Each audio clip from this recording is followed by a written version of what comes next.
Think about the coldest winter night you've ever experienced. Now imagine it being 5 times harsher. That's just another day for the Inuit people. At minus 85 degrees Fahrenheit, even your freezer would feel like... While most of us rely on central heating and layers of blankets, the Inuit have perfected survival in these extreme conditions without any modern comforts. Their knowledge, passed down through generations, has allowed them to thrive where others wouldn't last a day. To put things into perspective, at these temperatures, fuel can freeze inside a car's tank, and boiling water turns to ice before it hits the ground. Imagine trying to go about your day in a place where the air itself feels like it's working against you. The key to their survival lies in one of the most efficient shelters ever designed, the igloo. It may look like a simple dome of snow, but it's actually a marvel of engineering. How can something made of snow keep people warm in such extreme cold? The answer is all in the construction. Igloos aren't just built by piling up snow. They follow a precise design. Instead of stacking blocks in a straight line, they are carefully arranged in a spiral, creating a structure that distributes weight evenly. This method follows a catenoid curve, a shape so strong that it won't collapse even under heavy snowfall or strong winds. But the real genius is in the material itself. Unlike fluffy snow that melts quickly, hard-packed snow contains tiny air pockets that act as insulation, much like how a thermos keeps drinks hot. And here's the most surprising part. Inside an igloo, temperatures can reach 62 degrees Fahrenheit just from body heat alone. No fire, no electric heater, just the warmth generated by the people inside. Ever noticed how a small tent stays warmer than an open cabin? It's the same principle. Trapping heat in a confined space makes all the difference. But igloos do more than just provide warmth. They also protect against the harsh Arctic winds. Their rounded shape helps deflect strong gusts, while the entrance is designed to keep cold air from rushing inside. The doorway is usually lower than the living area, allowing cold air to sink while warm air rises and stays inside. This clever design has helped the Inuit survive for generations in some of the most unforgiving conditions on Earth. The structure of an igloo isn't just about piling up snow in a dome shape. It's a carefully designed system that naturally regulates temperature. Cold air, which is heavier, sinks to the entrance, which is intentionally built lower than the main living area. Meanwhile, warm air rises and stays trapped at the top, creating a comfortable sleeping space. The entrance tunnel does more than provide access. It acts as a protective barrier against the icy winds, similar to an airlock that keeps the cold from rushing in. Some larger igloos even feature multiple rooms, dividing spaces for different activities like cooking and sleeping. Imagine a snow-built home with its own layout, optimized for warmth and efficiency. But an igloo isn't just warm because of its shape. It also depends on proper ventilation. Without airflow, staying inside could become dangerous. That small vent hole at the top, it's not just a random opening. It serves a critical purpose. It allows fresh air to circulate while preventing carbon dioxide from accumulating. Without it, the trapped air would quickly become stale and unsafe, turning a life-saving shelter into a suffocating space. Warm air rising inside the igloo also plays another role. It interacts with the snow walls in a fascinating way. As the heat reaches the ceiling, it slightly melts the inner layer of packed snow. While you might think this is a problem, the opposite is true. The moisture seeps into the structure and refreezes, creating a thin ice shell that makes the igloo even stronger. Over time, this natural reinforcement helps seal any gaps, improving insulation, and making the shelter more durable. It's almost as if the igloo is adapting to its environment, reinforcing itself to handle even harsher conditions. The size of the vent hole is crucial. Too large, and valuable warmth escapes too quickly. Too small, and airflow is restricted. The Inuit perfected this balance over generations, creating what modern architects would call a passive ventilation system. They understood that an igloo needs to breathe just like its occupants. Getting this wrong could have serious consequences. Too much trapped CO2, too much moisture, or even instability in the structure. Inside an igloo, temperature control is so precise that even something as small as lighting a seal oil lamp can require adjustments. That's right. Overheating in a snow shelter is a real possibility. The heat generated by just a few people and a small lamp can raise the temperature significantly, making ventilation adjustments necessary. But staying warm isn't just about the shelter itself. It's about what's worn inside.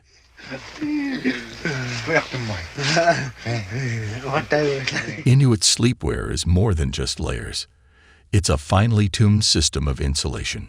Unlike simply throwing on a thick sweater, their clothing is designed to manage body heat effectively, ensuring that warmth is retained without causing overheating. Their techniques for dressing and sleeping, combined with the smart engineering of the igloo, have helped them survive in some of the harshest conditions on Earth for generations. The key to staying warm in the Arctic isn't just wearing thick clothing. It's about layering strategically. Each layer has a specific function, working together to regulate temperature and keep moisture at bay. The innermost layer, typically made from caribou skin with the fur facing inward, pulls moisture away from the body faster than even the best modern athletic gear. This is essential because in extreme cold, sweat is dangerous. Damp clothing can freeze, rapidly lowering body temperature and increasing the risk of hypothermia. The middle layer is all about insulation, and the Inuit have mastered a principle that outdoor brands spend fortunes trying to replicate. Air is the best natural insulator. By trapping small pockets of warm air between thin layers of fabric, they create a personal heating system that works with the body rather than against it. Unlike modern synthetic insulation, which loses effectiveness when compressed, these natural materials retain warmth even under pressure. Then there's the outer layer, which takes protection to another level. Made from sealskin with the fur facing outward, it acts as a built-in barrier against wind and water. Think of it as nature's version of high-performance outerwear, except this design has been tested in the Arctic for generations. The natural oils in sealskin repel moisture, preventing ice buildup and keeping the wearer dry. I once trusted a high-tech waterproof jacket in light rain, only to end up drenched, while these traditional materials withstand brutal blizzards with ease. When you combine this expert layering system with the smart engineering of igloos, it's clear that the Inuit haven't just survived in the Arctic. They've mastered it, turning one of the most unforgiving environments into a livable home. Every layer is designed to be adjustable. Feeling too warm? Loosen a layer. Too cold? Tighten everything up. It's like wearing a thermostat you can fine-tune for comfort. And when it comes to staying warm while sleeping, the Inuit perfected a system long before synthetic materials and big-name brands, relying purely on nature's ingenuity. Their sleeping bags, made from sealskin and lined with caribou fur, showcase a design so effective that modern outdoor gear companies still look to it for inspiration. Sealskin acts as a natural waterproof shield, its oily texture repelling moisture far better than most high-tech jackets. Unlike synthetic fabrics that become stiff in the cold, sealskin remains flexible, making it even more durable as temperatures drop. Rather than breaking down in harsh conditions, it adapts and strengthens, an invaluable trait in Arctic survival. However, the true secret lies in the caribou fur lining. Each hair is hollow, creating tiny air pockets that function like miniature thermoses, providing insulation unmatched by synthetic materials. 1 square inch of caribou fur traps more heat than even the most advanced sleeping bags. This natural insulation keeps warmth in and cold out, forming a perfect barrier against freezing temperatures. Designed for maximum efficiency, these sleeping bags fit snugly to prevent heat loss, while still allowing enough space for movement. This balance of warmth and comfort proves that nature often outperforms even the most cutting-edge technology. The fur in these sleeping bags is arranged in a specific direction to trap warm air while allowing moisture to escape, functioning like a natural one-way valve for heat. The Inuit don't just stitch these materials together randomly. Every sleeping bag is sewn with sinew, a natural fiber that swells when wet, creating waterproof seams. This method, perfected over generations, has kept them warm and dry for thousands of years. I once tried to waterproof my tent using high-tech sealant, only to end up in a soggy disaster. Meanwhile, this traditional technique remains far more effective in extreme conditions. The shape of these sleeping bags is just as important as the materials. They fit snugly to eliminate air pockets that can create cold spots but still allow enough space for movement. Unlike modern sleeping bags, which lose insulating power when compressed, the natural materials used by the Inuit maintain their effectiveness under pressure. The combination of seal skin and caribou fur provides both waterproofing and insulation, offering an unmatched level of warmth. But the real secret to staying warm isn't just in the sleeping bag itself, it's in the preparation. The Inuit don't simply crawl into their bedding at night. They use a pre-warming technique that puts modern heated blankets to shame, and it doesn't require a single watt of electricity. The key: heated stones, not just any rocks, but ones carefully selected for their ability to retain heat for hours. These stones are heated by fire, wrapped in thick furs, and placed strategically within the sleeping area. Acting like natural hot water bottles, they gradually release warmth throughout the night. Some stones can even maintain temperatures of up to 150 degrees Fahrenheit for several hours after being removed from the fire. Placement is just as important as the heat source itself. The Inuit position these stones with careful precision, following a strategy that would make a chess master proud. Stones are commonly placed near the feet, because no one enjoys cold toes, and others are positioned near the core of the body for maximum heat retention. The stones are rotated throughout the night, ensuring a steady supply of warmth, creating a heating system without the need for modern technology. Beyond just keeping individuals warm, this method interacts with the igloo itself in an ingenious way.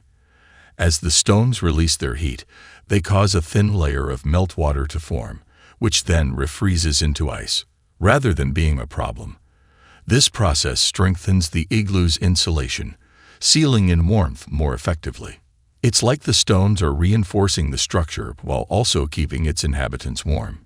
Some Inuit communities even developed a system where families took turns maintaining fires and heating stones, ensuring that warmth was always available. This survival knowledge extends beyond just personal warmth. It's a community effort. Inuit families often share larger igloos, pooling body heat to create an even warmer environment.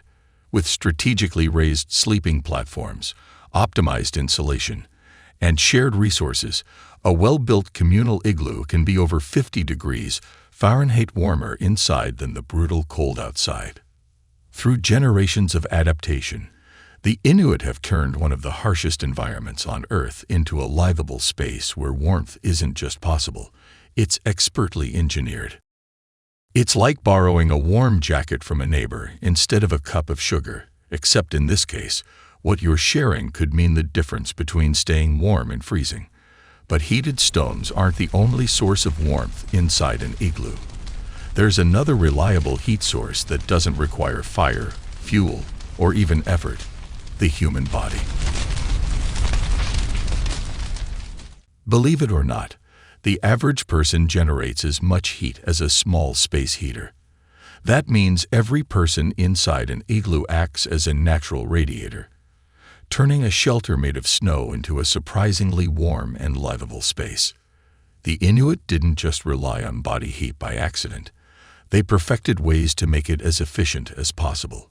Instead of sleeping separately, families would sleep close together, allowing their combined warmth to heat the space naturally. Think of it like huddling together during a power outage. It may not be your first choice, but it's the best way to stay warm. The more people in one space, the more heat is generated, While modern personal space preferences might make this seem uncomfortable, when temperatures drop to -85 degrees Fahrenheit, staying warm is the only thing that matters. Even the sleeping arrangements inside an igloo are designed with warmth in mind. Instead of sleeping on the ground where cold air collects, the sleeping platform is raised. This simple but effective trick allows them to take advantage of the fact that warm air rises. Think of it like sleeping in a bunk bed. The top bunk is always warmer than the lower one because heat naturally rises. By elevating their sleeping area, the Inuit position themselves in the warmest part of the igloo, maximizing the heat their bodies produced.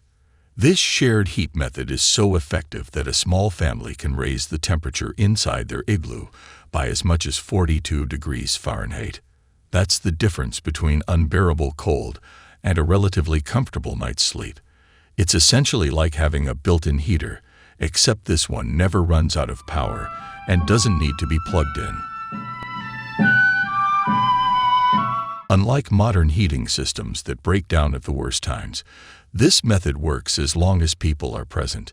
But warmth isn't just about body heat, it's also about how you breathe. In extreme cold, simply inhaling can be painful, like drinking an ice-cold beverage too fast and getting an instant brain freeze. The Inuit developed breathing techniques to minimize heat loss, something modern endurance athletes and cold weather explorers still practice today. By breathing through the nose instead of the mouth, the air is naturally warmed before reaching the lungs. The nose acts as a built-in heating system, capable of warming freezing air by up to 82 degrees Fahrenheit in a fraction of a second. This process also prevents frostbite in the lungs, a real danger in Arctic conditions. It reduces water loss, since breathing too quickly in cold air can dehydrate a person faster than a dry desert wind. Scientists now call this respiratory heat exchange, but the Inuit mastered it long before it had a name. But they figured this out long before scientists put on lab coats. By breathing slowly and deeply, they minimized the amount of cold air entering their lungs. Quick, shallow breaths might work for a morning jog, but in the Arctic, they're as useful as a snow shovel in the desert.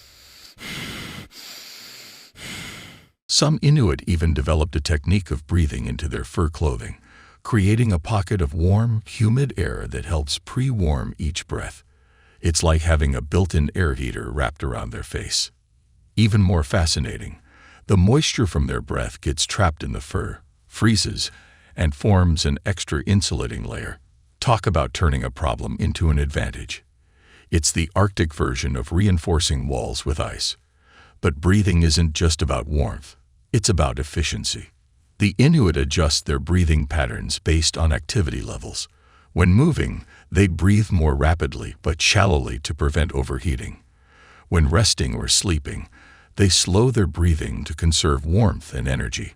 It's like shifting gears in a car to maximize efficiency. But staying warm isn't just about breath control, it requires fuel. The Inuit diet is designed to keep their internal furnace burning hot, packing more calories per bite than a festival deep-fried treat. When you're living in conditions that can freeze engine oil, your body needs high-energy food to keep functioning. Take whale blubber, for example. It contains over 9 calories per gram, more than twice the energy content of an average protein bar. A single serving of traditional Inuit food can fuel an entire day of Arctic survival. If a modern nutritionist saw their fat intake, they might faint. But in sub-zero temperatures, fat is as essential as oxygen. What makes their diet even more remarkable isn't just how much they eat, but when and what they eat. Some foods are saved for nighttime because they take longer to digest, providing a slow-release heat source throughout sleep. It's like having a personal internal heater running on autopilot. Traditional meals include raw fish, seal meat, and dried whale skin with a thick layer of blubber, nature's ultimate energy bar. Even the way they prepare their food is strategic. Ever tried to eat a frozen chocolate bar? Now imagine trying to bite into solid frozen meat. The Inuit perfected slicing techniques that allow them to cut thin, easily thawed strips, preventing cracked teeth and making consumption easier. They also discovered that certain fats, when eaten raw, provide better insulation than when cooked, a fact only recently confirmed by modern science. Here's another surprising fact. During the coldest months, traditional Inuit diets could consist of up to 75% fat. That's like eating a stick of butter with every meal, except their version is packed with omega-3 fatty acids and essential vitamins that help their bodies handle extreme cold. But survival in the Arctic isn't just about food and breathing. It's a mental challenge too. Sleeping in temperatures cold enough to freeze steel isn't just about physical preparation. It requires a certain mindset. The Inuit have a unique approach to rest that would impress even modern sleep therapists. Instead of lying awake worrying about the cold, which raises stress hormones and makes you feel even colder, they approach sleep with complete relaxation. Their bedtime stories aren't just entertainment. They serve as tools to build what could be called cold confidence. These stories teach children that their igloos are safe and warm, reinforcing a psychological state that helps with real survival. One classic story tells of a young hunter who became so comfortable in his igloo that he slept straight through the arrival of spring. It's a lighthearted joke, but it instills a sense of trust in the warmth and security of their shelter. This use of humor reduces stress, which in turn helps the body retain heat. So while modern society relies on central heating, thick comforters, and insulated homes, the Inuit have thrived for generations by working with their environment rather than fighting against it. Through controlled breathing, high-calorie nutrition, and an attitude that embraces the cold, they've mastered survival in one of the most extreme places on Earth.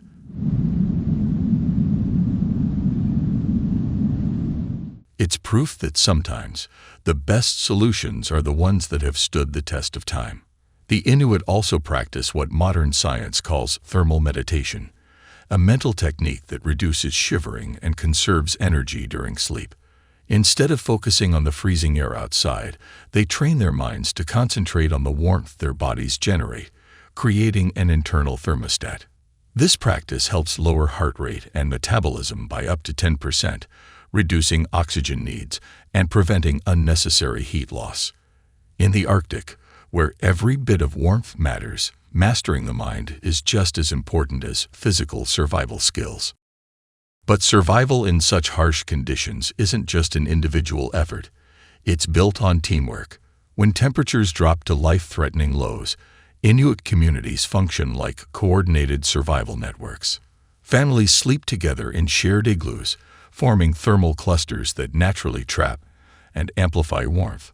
Just through body heat alone, these communal shelters can reach up to 55 degrees Fahrenheit, creating a reliable heating system without fire or fuel. Beyond sharing space, they have developed a system for distributing essential resources. The warmest seal-skin sleeping bags are rotated to elders or exhausted hunters who need them most. Some families specialize in cutting and shaping the perfect snow blocks, while others build raised sleeping platforms at the ideal height for retaining warmth. Certain individuals become skilled at reading snow conditions, ensuring igloos are built in the safest and most insulated spots, like Arctic architects fine-tuning their craft. Even travel is a community effort. Emergency shelters and marked routes ensure that no one is stranded, even in a blinding snowstorm. These aren't just random huts. They are fully equipped survival stations with sleeping platforms and stored supplies, providing warmth and protection for anyone caught in extreme conditions. Think of them as Arctic hotels, where the only cost of entry is the need to stay alive. And surprisingly, humor plays an important role in survival. One well-known story tells of a man who snored so loudly that his family made him sleep alone, until they realized his extra body heat was too valuable to lose. In an environment where every degree counts, even laughter becomes a tool to boost morale and keep spirits high. Ultimately, The greatest survival tool in the Arctic isn't just the igloo, the clothing, or even the techniques. It's the unbreakable strength of a community that ensures no one faces the cold alone.